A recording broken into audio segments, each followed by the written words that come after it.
এটা বেশি জায়গা না, খুব কম।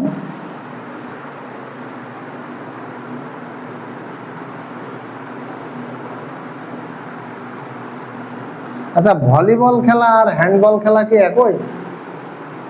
ভলিবল কোনটা আর হ্যান্ডবল কোনটা, কে বলতে পারবে? হ্যাঁ, ভলিবলও হাতের, পার্থক্য কি?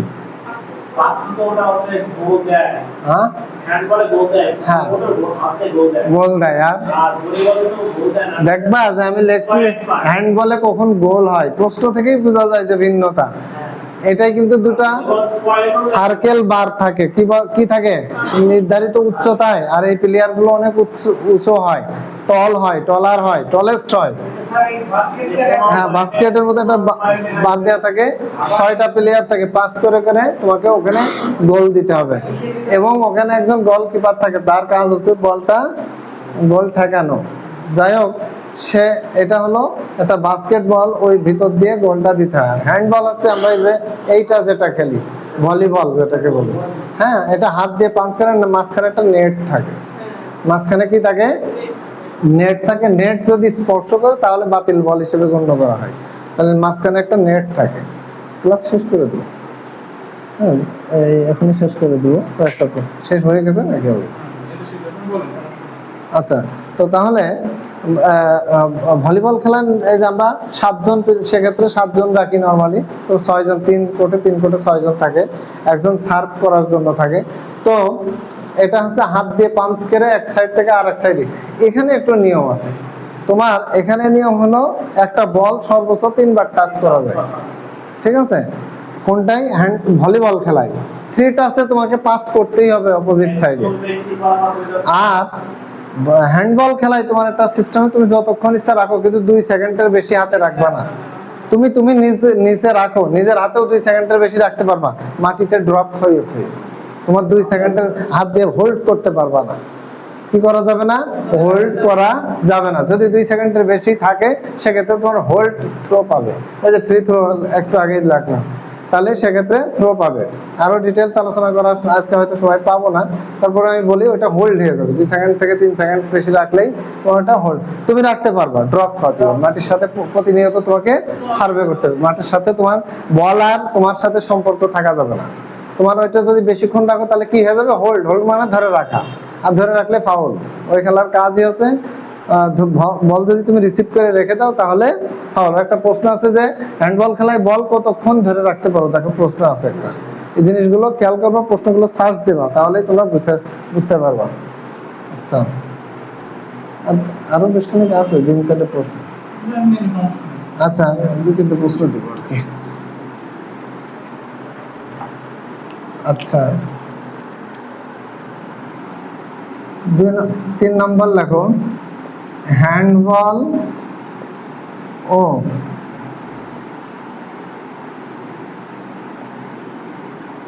ভলিবল খেলার নিয়ম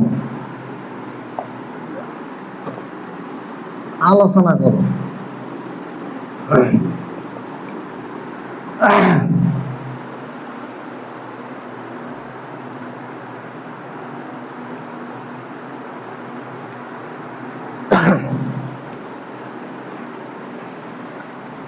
এই প্রশ্ন যে ওই শীটের মধ্যে পাবা, অ্যাথলেটিক ট্র্যাকস অঙ্কন করে দেখো, 4 নম্বর প্রশ্ন।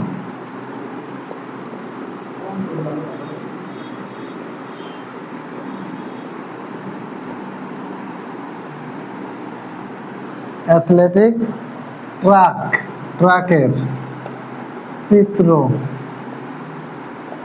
অঙ্কন করে বর্ণনা করো। তোমরা যদি ক্লাসে রেগুলার স্টুডেন্ট বেশি থাকতে, তা আমি আলোচনাটা আরো বর্ধিত করে জিনিসটা দেখিয়ে বুঝিয়ে করা যায়। তাই অ্যাথলেটিক্স হচ্ছে যত প্রকারের আন্তর্জাতিক খেলা আছে এর একটা সংস্থা। এই অ্যাথলেটিক্স হচ্ছে তোমার বিভিন্ন ধরনের খেলার আয়োজন করে থাকে। তুমি দেখবা, সার্চ দিবা, সার্চ দিলেই তুমি সহজ। তারপরে হচ্ছে আমি বলে দিই, যেমন এই লং জাম্প, তারপরে দীর্ঘ জাম্প, বর্ষ নিক্ষেপ, দেখবে এগুলো, তারপরে দৌড় প্রতিযোগিতা, এগুলো অ্যাথলেটিক্স বিভাগেই হয়। অ্যাথলেটিক্স একটা খেলার অংশের একটা বিভাগ, যেমন ফুটবল ক্রিকেট এগুলো অ্যাথলেটিক্স এর মধ্যে পড়ে না, এগুলো আলাদা সেক্টরে পড়ে। হ্যাঁ হ্যাঁ ম্যানেজমেন্ট করে থাকে। তবে এখানে বিভিন্ন হচ্ছে মেডেলের ব্যবস্থা থাকে, কাপ থাকে না সাধারণত। এখানে বিভিন্ন হচ্ছে দেখবা যে স্বর্ণ medal, gold medal, diamond medal, এরকম মেডেল দেয় বেশিরভাগই। হ্যাঁ হ্যাঁ এরকম আর কি। হ্যাঁ আচ্ছা, এর মধ্যে আর একটা খেলা আছে ব্যাডমিন্টন খেলা। ব্যাডমিন্টন খেলা নাম শুনছো তোমরা? ব্যাডমিন্টন খেলাও প্রায় দুই ধরনের আছে। কি কি? হ্যাঁ না, ওটা তো প্লেয়ারের ভিত্তিতে। আর ব্যাডমিন্টন খেলা দুটোই ব্যাট দিয়েই, একটা হচ্ছে র্যাকেট ফেদার আর একটাই সরাসরি বল। দেখছো কিনা তোমরা? হ্যাঁ দেখছো? হ্যাঁ ওইটাই, কিন্তু ওইটাই আবার অনেক সবচেয়ে দামি খেলা ওইটা। হ্যাঁ এটাই সবচেয়ে। হ্যাঁ না, এই ব্যাডমিন্টনের মতনই দুইটা কোর্ট থাকে, দুইটা প্লেয়ার থাকে বা সিঙ্গেল থাকে। হ্যাঁ হ্যাঁ দেখবা যে ওইটাই ঠিক এই র্যাকেট ফেদারের মতনই দুটা কোর্ট থাকে, ওটা ডাবলেও খেলা যায়, সিঙ্গেলেও খেলা যায়। এই যে তোমার সোনিয়া মির্জা, পাকিস্তানের হচ্ছে সোনিয়া মির্জা ব্যাডমিন্টন খেলায় খুবই ইয়ে ছিল। এখন সোনিয়া মির্জা যেন ইন্ডিয়ায় কার ওয়াইফ হলো জানো?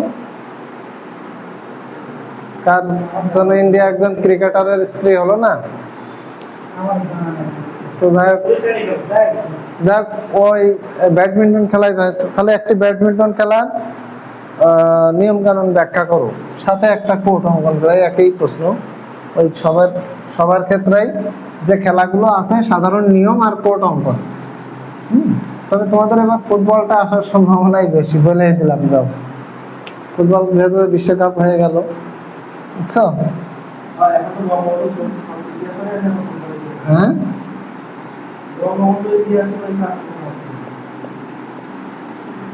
ব্যাডমিন্টন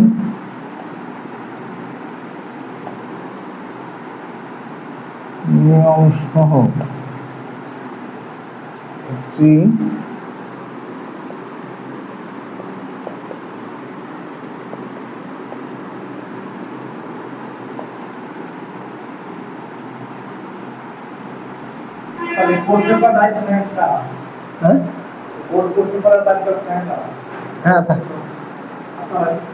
এর মধ্যে আমাদের প্রশ্নগুলোই যায় যে একজনের তো সিলেক্ট হয়ে যায়।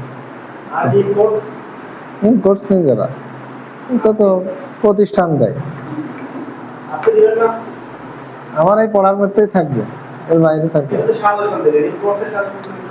এখনো মেলাগুলো প্রশ্ন আছে। এই রেফারির দায়িত্ব কর্তব্য কি বলো? হ্যাঁ এসব বিষয় নিয়ে মনে আলোচনা হয়েছিল না?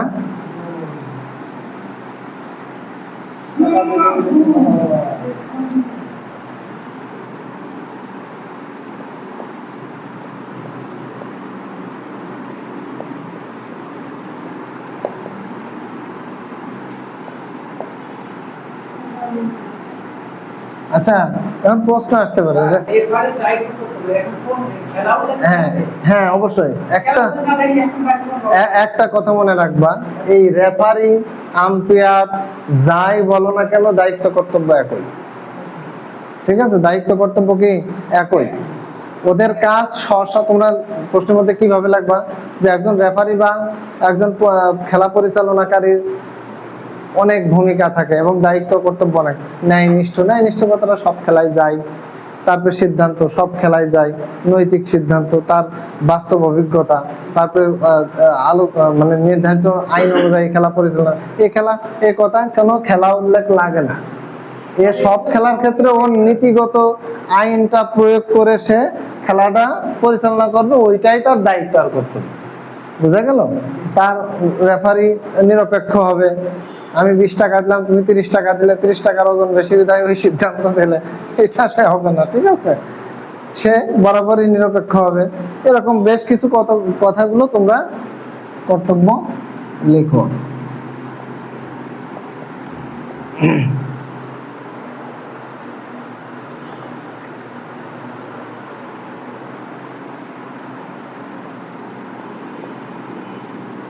এই টাইম আউট কি এটা জানো?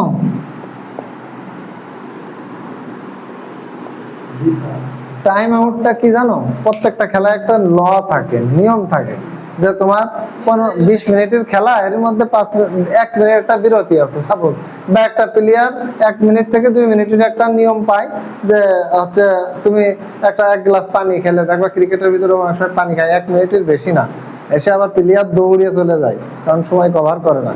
এখন তোমাকে 1 মিনিট সময় দেওয়া হলো, তুমি করলা কি 5 মিনিট কাটিয়ে ফেলতেছো, ঠিক আছে? সেক্ষেত্রে কি হবে? টাইম আউট হয়ে যাবে। ওই ক্ষেত্রে তুমি সহ বহিষ্কার। কি? তুমি সহ বহিষ্কার। দেখে নিবা, হ্যাঁ, টাইম আউট কি। সুতরাং তোমার অতিরিক্ত টাইম লস করা যাবে না। এর সাথেই হচ্ছে হ্যান্ডবল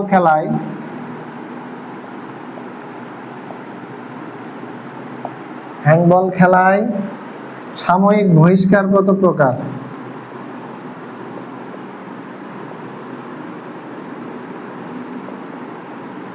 সাময়িক বহিষ্কার করা 5টি কারণ লিখো।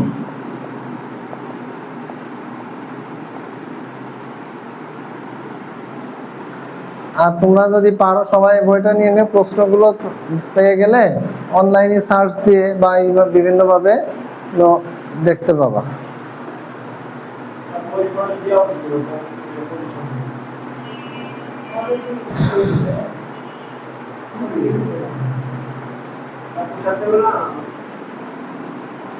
তোমরা ভাই মানে প্র্যাকটিক্যালের সময় অবশ্যই ফুল পোশাক, সাদা পোশাক না পরে আসলে নাম্বার দেওয়া হবে না কিন্তু, বলে দিন। একজন শারীরিক শিক্ষক হিসেবে যেরকম বৈশিষ্ট্য থাকা দরকার ঠিক সেরকম। ভলিবল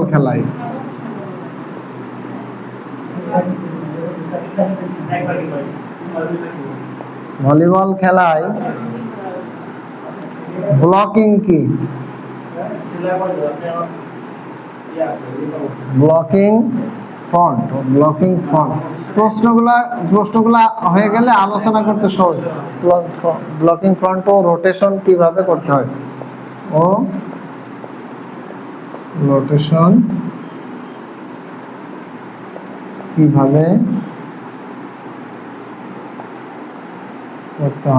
আচ্ছা, ব্লকিংটা কি জানো?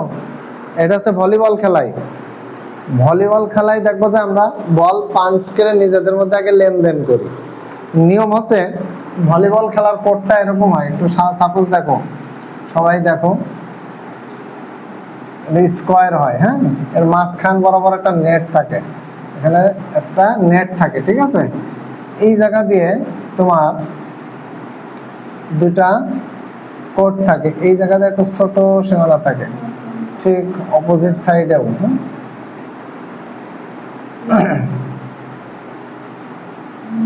আচ্ছা, এখান থেকে সার্ভিসিং করা হয়, এখান থেকে সার্ভিসিং কেউ কর্নার থেকেও করে।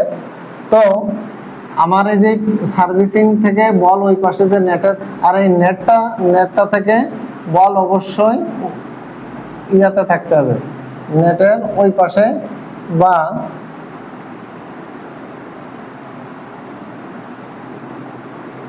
এই নেট টাচ করা যাবে না। দুই দিকে যদি টাচ হয়, বডি টাচ বা হ্যান্ড টাচ বা বল টাচ হয়, সেক্ষেত্রে বল কিন্তু বাতিল হবে। পরবর্তী মানে এই পাশে থেকে যদি তোমার টাচ হয়ে যায়, তাহলে এরা সার্ভিস পাবে, ঠিক আছে? তো এই বল নিজেদের মধ্যে নরমালি বল কি করা হয়, যদি এই কোর্টের মধ্যে বল আসে, এ রিসিভ করে কি করবে জানো? এই কর্নারে দিবে। এই কর্নারে একটা প্লেয়ার থাকে, এই জায়গায় আমাদের প্রেসারার থাকে। প্রেসারার কাকে বলে? এখন তোমার হচ্ছে খেলার যদি নিয়ম কানুন নাই বলতে পারো, তাহলে তো সমস্যা। বললাম যে আমি একটা পরীক্ষা দিতে গেছি, আমার এক ফ্রেন্ড, নিজের ফ্রেন্ড, ও হচ্ছে মাস্টার্স করতেছে, পড়াশোনা করে না, কোনকে দেয় পাস করে, নকল দিয়ে পাস করে গেছে। এখন স্ট্যাটিস্টিক্স, আমাদের জেন্ডার স্ট্যাটিস্টিক্স বিএড করার সময় আর কি, মহিলা পুরুষদের সামাজিকতার উপর একটা জেন্ডার স্ট্যাটিস্টিক্স এর একটা সূত্র আছে, যে সামেশন এত দিয়ে, ওই যে ও বুঝবে। তো এর উপর একটা সূত্র আছে, সামেশন রুট ওভার হ্যাঁ, এটার একটা সূত্র আছে, তো সামেশন মানে রুট ওভার পুরোটা। ওখানে বলতে ল্যাক্স সামেশন ওভার এই যে এরকমটা হয়, এটারে বলে সামেশন। হ্যাঁ, তো আমি বলছি সামেশন রুট ওভার মোট এরিয়া ডিভাইডেড বাই মোট, এরকম একটা সূত্র আছে যায়। তো বলছি সামেশনটা আবার কি, তাহলে এমনিতেই নকল করে লাগছে। যদি দেখুন রুট ওভার কেমন হয়, তাহলে তোমাকে কি শেখাবো এখন। প্রেসারার মানে যে চাপ মারে, প্রেসার দিয়ে মারে, এটা হচ্ছে হাই। ওইটা কি করবে, নরমালি এখান থেকে যেই রিসিভ করুক, এই কর্নারে একজন থাকে প্লেয়ার সাইড, এই কর্নারে এই মাঝে যে থাকে ও কিন্তু প্রেসার দেয়। ঠিক আছে, এ কি করে, এখানে বল পাইলে এই পাশ থেকে লাভ দিয়ে যে এ বলটা এখানে তুলে দেয়, এই পাশ থেকে একে দিল, দিয়ে এখানে নেটের ধারে উঠায় বলটা আস্তে করে আয়। আর এই প্রেসারার এই পাশে থাকে, এই পাশে বল থাকলে ও এই পাশ থেকে মুভমেন্ট করবে। মুভমেন্টটা কেমন জানো, মুভমেন্ট কাকে বলে? মুভমেন্টের একটা সংজ্ঞা আছে। মুভমেন্ট মানে আগ্রহবোধের সাথে হিট করা। মুভমেন্ট মানে তোমার ফিটনেসে ঠিক থাকা, যে আমি আসা মাত্রই 1 সেকেন্ড ওয়েট হবে না। ঠিক আছে, এটা হচ্ছে মুভমেন্ট। তুমি আসা মাত্রই ফলাফল আনতে হবে। এ কি করবে, এই পাশ থেকে ঝাঁপ দিয়ে এই পাশে হাত দিয়ে কি করবে, প্রেসার দিয়ে ওই বলটা বসান দিবে, যেন ও সাপোর্ট দিলেও বলটা ডানি বাই দ্রুত চলে যায় আমাদের পয়েন্ট। সেক্ষেত্রে ওর গায়ে লেগে সীমানার বাইরে হোক, ওদের ভিতরে হোক, জেনে পড়লে আমাদের পয়েন্ট। তো এই যে আমরা নিজেদের মধ্যে বল রোটেশন করতেছি, বল ঘোরানো। রোটেশন মানে কি, ঘোরানো নিজেদের মধ্যে। যে এই যে হ্যাঁ হ্যাঁ, কোনো সমস্যা নেই, একটা সেও পাঠাতে পারো। আমি না 3টার বেশি না। তোমার দেখতেছি যে আমার পরিস্থিতি এখন এমন জায়গায়, বল আমি একটা পাঞ্চ করে ওই পাশে দিয়ে দিলাম, দিতে হতেই পারে, আমার পরিবেশে কভার করে নাই। হ্যাঁ, তো তোমার হচ্ছে তোমার বলটাকে, মূল কথা হচ্ছে আমার সীমানার ভিতরে নিয়ন্ত্রণ। হ্যাঁ, পাঞ্চ তুমি যায়, ও হ্যাঁ, পা দিয়ে ইউজ করতে পারো। তবে নর্মালি এটা হাতের ব্যবহার, পাটা তোমার নিয়ন্ত্রণের বাইরে চলে গেলে ইউজ করা যায়, কিন্তু হোল্ড করতে পারবা না, বল হোল্ড করা যাবে না। আচ্ছা, নিয়ম হলো তোমার, আমারটা দেখো আমি কি বলি সেটা শোনো আগে, পরীক্ষাটা পাশাপাশি হয় নাও। নিয়ম হলো রোটেশনটা আছে নিজেদের মধ্যে লেনদেন করে বল পাঞ্চ করা। রোটেশনটা আমার উপযোগী করে নেওয়া। আগে আমার চিন্তা করতে হবে উইনিং এর ব্যাপার। আমার ম্যাচটাতে আমার তো একবার ফাউ ফ্রি খেলবো না, আমার তো পাশাপাশি আমার টেকনিকই থাকবে যে আমি ওর কাছ থেকে কিভাবে উইন হবো। ফিজিক্যাল এডুকেশনের একটা থিং আমি তো তোমাদের বলছিলাম যে সোশ্যাল মানে উন্নয়ন, সামাজিক উন্নয়ন কিভাবে তোমার মেন্টাল ভাবে ফিট, দৈহিক ভাবে ফিট। এখন তুমি সোশ্যালি সামাজিক ভাবে তুমি নিজেকে তুলে ধরবা। খেলাধুলার মূল কথা হচ্ছে 3টা। আমি এইসব বিষয়ে ডিটেইলস আলোচনা করছি। আমি এসব বিষয়ে তোমাদের কিন্তু অনেক আরো 5টা বিষয় আছে, আমি এইসব প্রশ্ন সব আলোচনা হয়ে গেছে।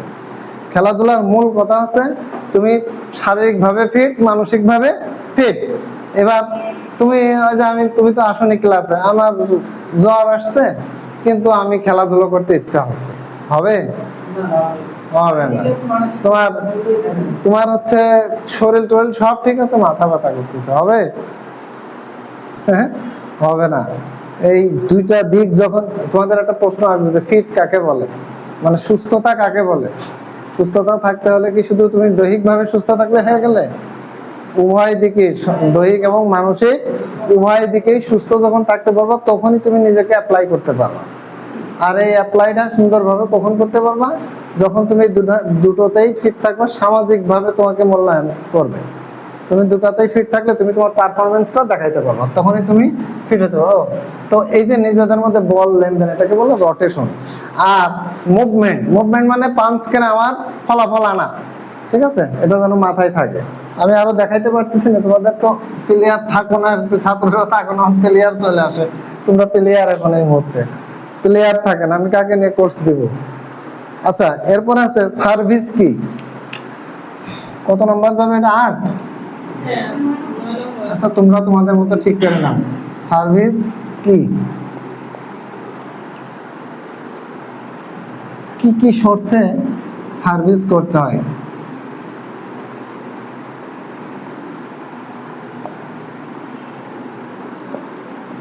আচ্ছা, এখানে একটা কথা আছে, সার্ভিস মানে এই ভলিবল খেলায় সার্ভিস, কিন্তু এটা বল যখন তুমি বিরোধী দলকে উঠিয়ে দিবা, তোমার প্রতিপক্ষকে, তখন সার্ভিসটা করতে হবে শেষ মাথা থেকে। সেটা হতে পারে ডাইন অথবা বাম অথবা মিডিল, এর কোনো সীমা নেই, কিন্তু তোমার শেষ প্রান্ত থেকে করতে হবে। সার্ভিসের জন্য সাধারণত একজন প্লেয়ার থাকে, ওই মূলত সার্ভিস করবে, ঠিক আছে? সার্ভিসের জন্য একটা নির্ধারিত প্লেয়ার থাকে যে সে মূলত সার্ভিস করে। আচ্ছা, সার্ভিস করার সময় নেটে কিন্তু টাচ করা যাবে না। সার্ভিস করার সময় তোমার কোর্টের ভিতরে তোমার প্লেয়াররা টাচ হয়ে ওই পাশে যাওয়া যাবে না। বেশ কতগুলো সেই শর্তগুলোর কথাই বলা আছে যে সার্ভিস করার কয়টা শর্ত। সার্ভিস করার সময় তোমার ঘরের ভিতরে এসে করবা তা হবে না। সার্ভিস করার সময় তুমি, হ্যাঁ, সার্ভিস করার সময় তোমার ঘর থেকে আবার বেশি দূরে যে করতেছো সেটাও হবে না। এই তো সার্ভিস করার সময় তুমি এই দৈর্ঘ্য বাদ দিয়ে তুমি এই লেন্থ সাইডে এসে এই ব্রেথে এসে কাছে নিচ্ছ, তাও হবে না। তাহলে সার্ভিস করার বেশ কয়েকটা নিয়ম আছে, এটা হলো সার্ভিসের নিয়ম। সার্ভিস করার সময় তোমার বিরোধী দলের কোর্টের মধ্যে সীমানায় পড়তে হবে, এটাও একটা নিয়ম। তুমি এমন সার্ভিস করলে একবারে চলে গেল কোর্ট ছাড়া বাহিরে, সেটা হবে না। বুঝতে পারছো কথা? সার্ভিসের একটা এই হচ্ছে সার্ভিসের কি শর্ত। তাহলে সার্ভিস বল দিবা তুমি এলোমেলো দিবা তা হবে না, নেটে লেগে ওই পাশে গেল তা হবে না, তোমার প্লেয়ার দেখলো যে নেটের ধারে পড়ছে আমি পাস করে দিই তা হবে না। তাহলে এই কতগুলো নিয়ম। এরপরে আসো, গোলক ধরার কৌশল কি? গোলক কি জানো? ওজন। এটা সাধারণত কিভাবে ধরবা জানো? এই যে এইটা এইভাবে ধরতে হবে, ধরে এটা আমরা এইভাবে তুললে কিন্তু দিতে পারবা না, এইরকম করে দিতে হবে। এই, হ্যাঁ, এই তোমার সেই জন্য আর্মের শক্তি থাকতে হবে। আমরা যখন এক্সারসাইজ করতাম তখন আমাদের তো অনেক শক্তি থাকতো, এখন তো আমি করি না তাই নাই, ঠিক আছে? আমরা একদিন খেলতাম কিন্তু প্র্যাকটিস থাকতো অনেক। আমি চিকন হইতে পারি কিন্তু আমার গায়ে কেউ পাঞ্চ করলে সেই ব্যথা পায়, আমার গা লোহার মতো শক্ত হয়ে যেত এক সময়। মানে এই যে আমরা প্র্যাকটিসই বেশি করছি, খেলবো একদিন কিন্তু 7 দিন প্র্যাকটিস।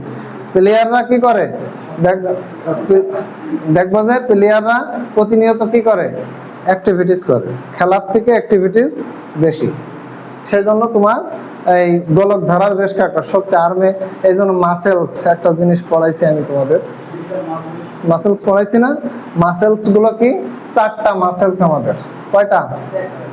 আর্ম, উরু। দেখবা যারা ফুটবল খেলে তাদের বডিতে কিছু নেই কিন্তু উরুগুলো অনেক প্রশস্ত, মানে এইগুলোতে শক্তি।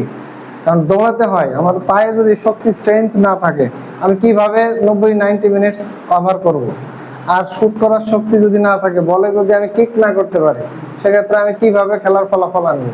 তো মাসেলস একটা চ্যাপ্টার তোমাদের বইয়েই আছে, তো পড়ানো হয়ে গিয়েছে। আচ্ছা, পরের প্রশ্ন আসো, গোলক ধরার কৌশলগুলো লিখো। এখন গোলক কিন্তু 3 থেকে 5 কেজি হয়ে থাকে, মেয়েদের জন্য 3.5। এখন একটা গোলক ভারী বস্তু, তুমি এটা ধরার শক্তি তোমার আর্মে নাই, তোমার নিজের গায়ে পড়বে। এমন তুলা তুললে যেন নিজের গায়ে পড়লো, তাহলে তো তুমি অ্যাথলেটিক্স তো দূরের কথা, ফিজিক্যাল টিচার তো দূরের কথা, তুমি ছাত্র মেরে ফেলবা তো। গোলক নিক্ষেপ কিন্তু স্কুলে হবেই, এই খেলাটা আছেই। তুমি ছাত্র মেরে ফেলার কৌশল, হ্যাঁ হ্যাঁ, ওগুলো ওই নিয়মগুলোতেই সেটাই বলতেছি না। এখন তুমি এমন ছাত্রই তৈরি করলে যে নিচের মাথায় পড়ছে, সেটা হ্যাঁ, সেটা সবাই এই কাম করে না, কেস কালাম খেয়ে মরে যাবা কিন্তু। তাহলে না, সবাই তো দূরে, তোমার যে খেলছে তার গায়ে যেন না পড়ে সেটা বলছি।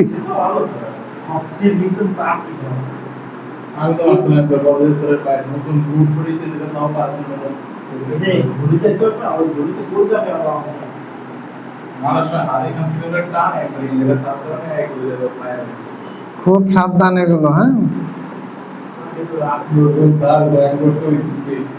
আচ্ছা, আরো বেশ কয়েকটা খেলাধুলা আছে, তোমরা সবাই বইটা কালেকশন করো, ওখানে আমার লিখে দেওয়া আছে, হ্যাঁ। বর্ষা, চাকতি, হ্যাঁ, এগুলো আছে। আজকের মতো আমি শেষ করে দিচ্ছি, অনেকক্ষণ কথা বললে একচেটিয়া হয়ে যায়, হ্যাঁ, টানা।